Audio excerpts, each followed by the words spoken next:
حضرت سیدنا غوث اعظم جیلانی رضی اللہ تعالی عنہ، غوث اعظم جیلانی رضی اللہ تعالی عنہ کون ہے؟ حضرت سیدنا غوث اعظم جیلانی رضی اللہ تعالی عنہ کون ہے؟ آج ہم حضرت سیدنا غوث اعظم جیلانی رضی اللہ تعالی عنہ کے ذکر کے لیے آپ کے سالانہ عرس پاک کے سلسلے میں یہاں حاضر ہیں، موجود ہیں. تو تھوڑا سا ہم دیکھیں گے کہ غوث اعظم جیلانی رضی اللہ تعالی عنہ آپ کا بیک گراؤنڈ اور آپ کی ذات والا صفات کیا ہیں، کیونکہ اللہ تعالیٰ نے حضرت سیدنا غوث اعظم جیلانی رضی اللہ تعالی عنہ کو جو مقام اور جو مرتبہ عطا کیا ہے، وہ مقام اور مرتبہ حضور غوث پاک رضی اللہ تعالی عنہ کے بعد قیامت تک کسی کو حاصل نہیں، کیونکہ آپ نے فرمایا قدمی حاضی علی رقبتی کل ولی، کہ میرا قدم ہر اللہ کے ولی کی گردن پر ہے، میرا یہ قدم اللہ کے ہر ولی کی گردن پر ہے. تو وہ ولی جو پہلے ہو چکے یا وہ ولی جو بعد میں ہوں گے، وہ سارے کے سارے حضرت سیدنا غوث اعظم جیلانی رضی اللہ تعالی عنہ کے تحت آتے ہیں. یہاں سے اولیاء کرام جتنے بھی ہیں، حضور علیہ الصلوۃ والسلام کے صحابہ بھی اولیاء ہیں، انہیں بھی ولی کہا جاتا ہے. حضرت مولا علی رضی اللہ تعالی عنہ کو بھی ولی کہا جاتا ہے، مگر وہ اس جو ہے وہ فہرست سے وہ خارج ہے. یہاں سے وہ اولیاء مراد ہیں جو صحابہ و تابعین کے بعد اولیاء کرام ہیں. حضور نبی کریم علیہ الصلوۃ والسلام کے امت کے جو صحابہ و تابعین کے بعد جتنے بھی اولیاء کرام ہیں، سارے کے سارے، ایون کے تفریح الخاطر کے اندر حضرت جنید بغدادی رضی اللہ تعالیٰ عنہ کے بارے میں آتا ہے کہ ایک مرتبہ حضرت جنید بغدادی رضی اللہ تعالیٰ عنہ اپنی جامع مسجد کے اندر جمعہ شریف پڑھا. کون جی؟ حضرت جنید بغدادی رضی اللہ تعالیٰ عنہ آپ جمعہ شریف پڑھا رہے تھے، تو آپ نے جمعہ شریف پڑھاتے جنید بغدادی رضی اللہ تعالیٰ عنہ، اللہ تعالیٰ نے یہ پناہ مقامات عطا کیے. جنید بغدادی رضی اللہ تعالیٰ عنہ وہ ہیں کہ دریا دجلہ کے کنارے مصلی پانی کے اوپر بچھا کر نوافل ادا کیا کرتے تھے. دریا دجلہ کے کنارے پانی کے اوپر مصلی بچھا کر نفل نماز ادا کیا کرتے تھے. مطلب کیا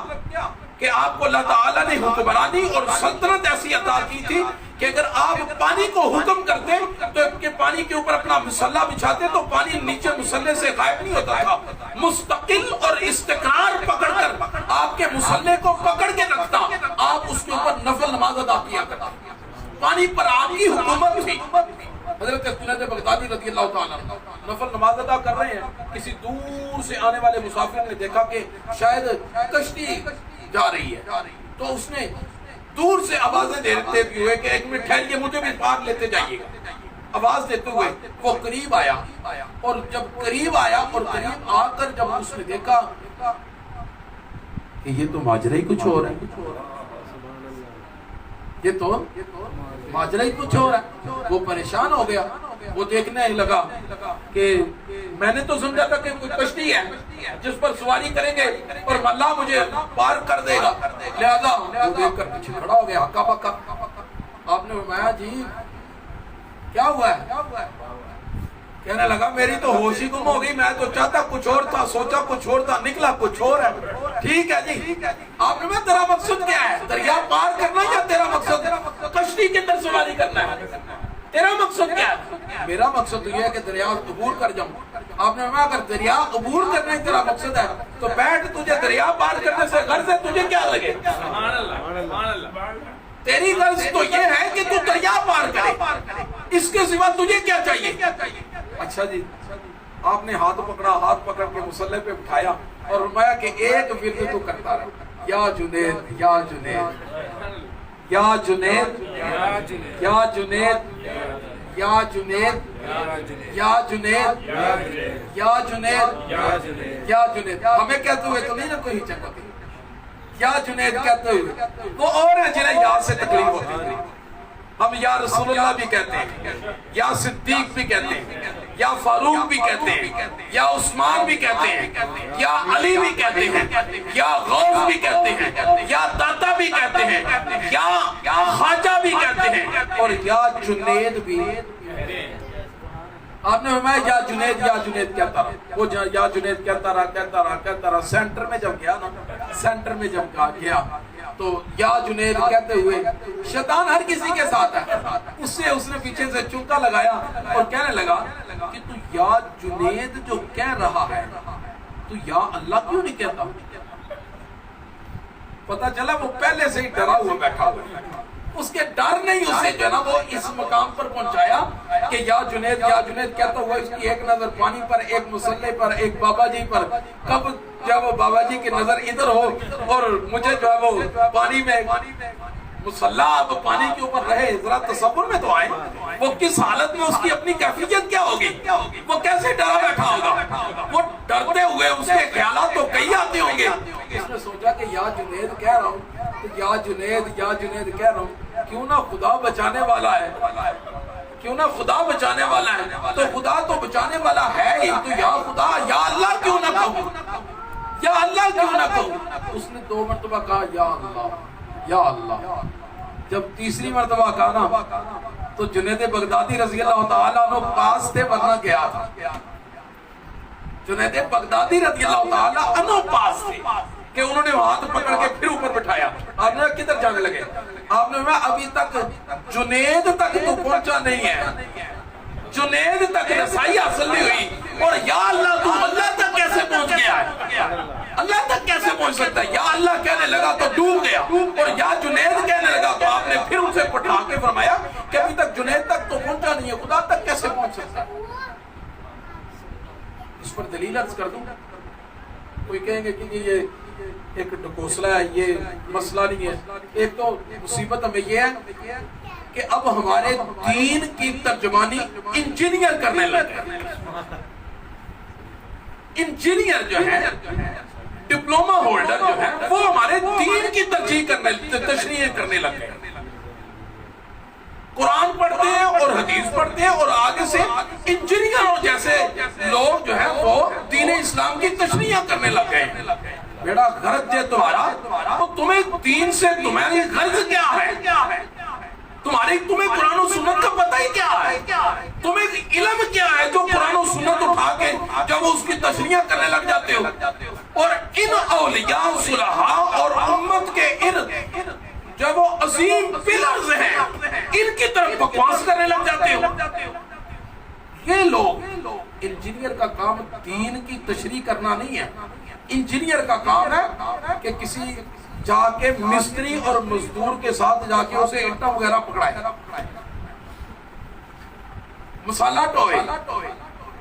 بلڈنگیں تیار کرے، مکانات بنائے، لوگوں کی اس ظاہری عمارت کی طرف توجہ کرے، نہ کہ دینی عمارت۔ دینی عمارت کے لیے اگر آنا ہے تو سب سے پہلے غوث جیلانی جیسا علم چاہیے، داتا علی حجویری جیسا تقوی چاہیے، خواجہ اجمیری جیسا زہد چاہیے، فرید الدین مسعود گنج شکر جیسی نظر چاہیے۔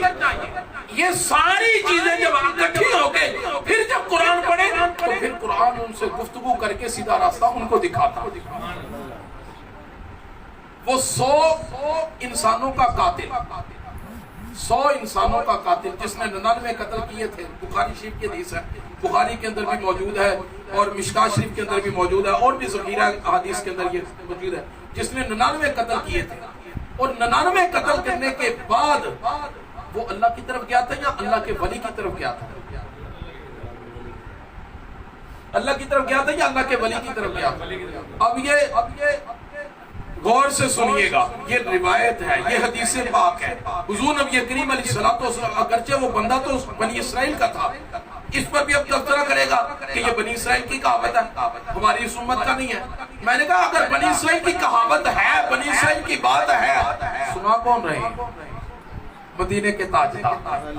میرے آقا علیہ الصلوۃ والسلام سنا رہے ہیں۔ اگر نہ ہوتی یا اس میں کوئی گڑبڑ ہوتی تو حضور نبی کریم علیہ الصلوۃ والسلام سناتے؟ نہیں، جب میرے مصطفیٰ نے سنائی تو ہم نے کہا جو حضور نے فرمایا وہ حق فرمایا، جو حضور نے فرمایا وہ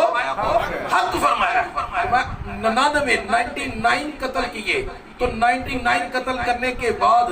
کسی مرزے کے پاس کسی کے پاس وہ پہنچا اور جا کر کہنے لگا اب 99 قتل کیے ہیں 99 قتل کیے ہیں انجینئر صاحب آپ بتاؤ میں توبہ کرنے کے لیے آیا میری توبہ قبول ہو گئی انجینئر تھا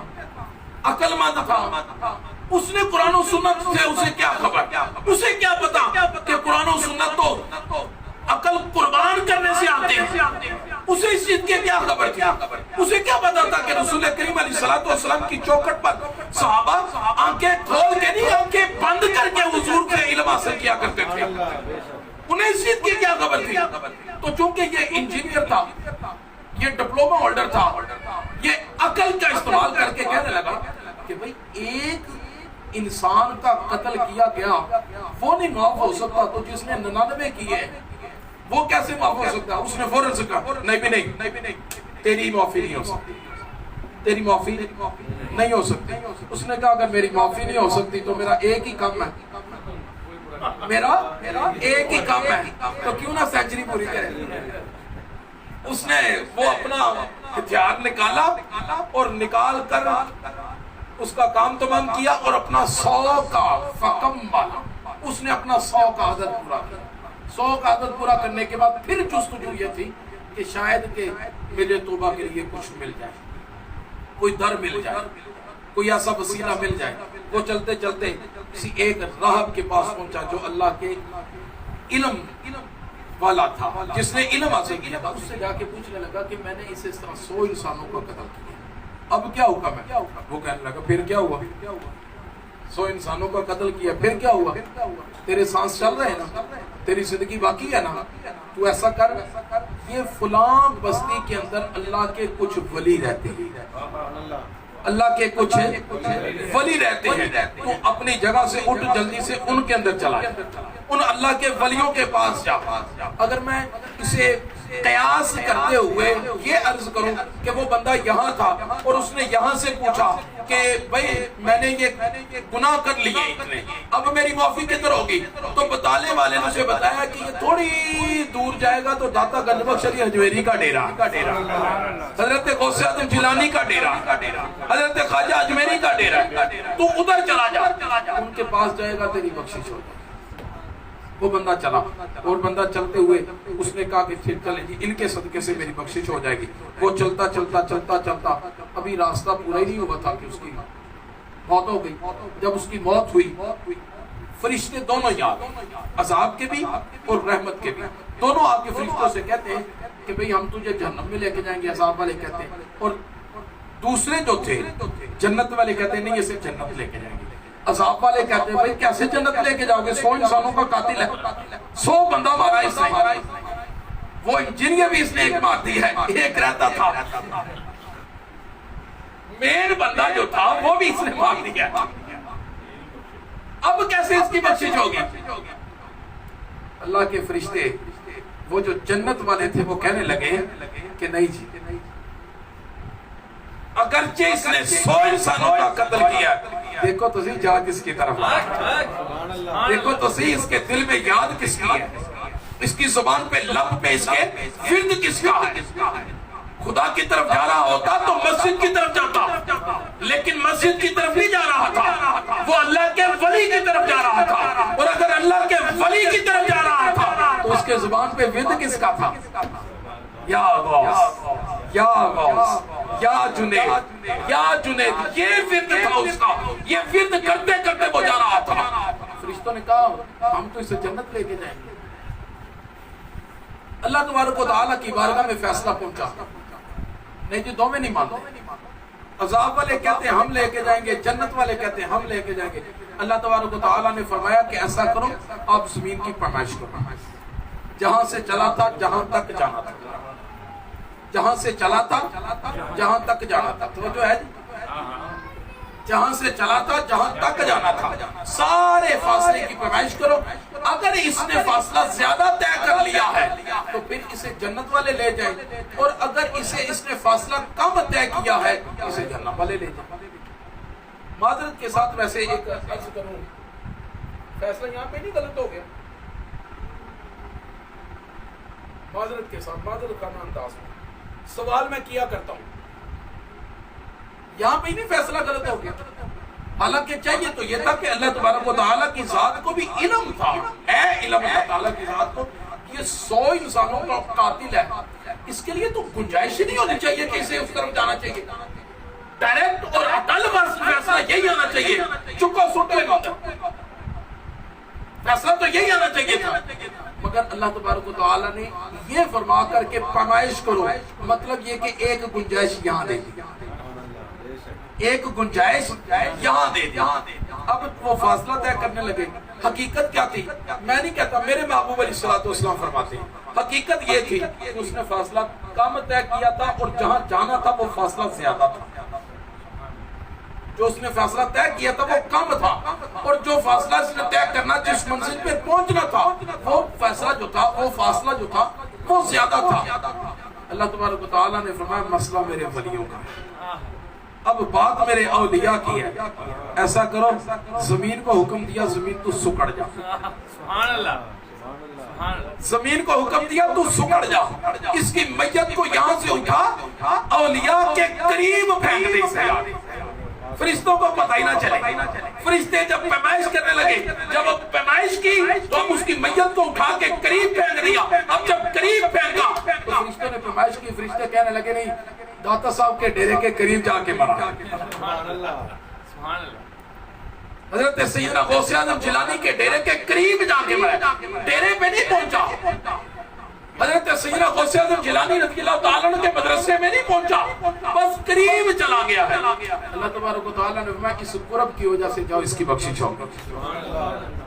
اس قرب کی وجہ سے بخشش ہو گئی ہے۔ تو بات یہ عرض کر رہا تھا کہ جنید بغدادی رضی اللہ تعالیٰ انہوں نے اسے فرمایا کہ یا جنید یا جنید یا جنید، پہلے بندے تک پہنچ، بندہ پھر تجھے اٹھائے گا خدا تک پہنچائے گا، بندے کے بغیر آج تک کوئی خدا تک نہیں پہنچا۔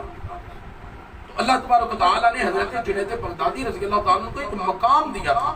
آپ اپنی مسند پر بیٹھے ہوئے اور آپ نے دعویٰ فرمایا کہ اللہ تعالیٰ نے جو مقام مجھے عطا کیا ہے وہ آج تک مجھے پہلوں میں کوئی نہیں نظر آیا، میں ایک منفرد شان لے کر آیا ہوں اور مجھے نظر آ رہا ہے کہ میرے بعد بھی کوئی ایسی شان والا نہیں آئے گا۔ آپ نے یہ دعویٰ کیا، فرماتے ہیں کہ فوراً سے آپ پر ایک غشی طاری ہوئی اور آپ فوراً سے جو وہ بے ہوش ہوئے اور زمین پر آ گئے۔ آپ جب زمین پر آئے چند لمحوں بعد آپ ہوش میں آئے اور ہوش میں آ کر جب آپ دوبارہ اپنی مسند پر بیٹھے تو آپ نے جب وہ برملا لوگوں سے کہا کہ فرمایا نہیں نہیں، خداوند قدوس نے جو مجھے مقام اور جو مجھے مرتبہ عطا کیا ہے وہ اپنے مقام پر ہے، مگر میرے بعد میں ایک بغداد کی سرزمین پر عبد القادر جیلانی نامی ایک ولی ایسا بھی آئے گا کہ جو یہ اعلان کرے گا قدمی حاضی علی رقبتی کل ولی اللہ، میرا یہ قدم اللہ کے سارے ولیوں کی گردنوں پر ہے، میں تمہیں اس کے آنے سے پہلے بتا رہا ہوں کہ اس کا مقام اور مرتبہ مجھ سے بھی زیادہ ہے، ان کا مقام اور مرتبہ ہم سے بھی زیادہ۔ حضرت سیدنا غوث اعظم جیلانی رضی اللہ عنہ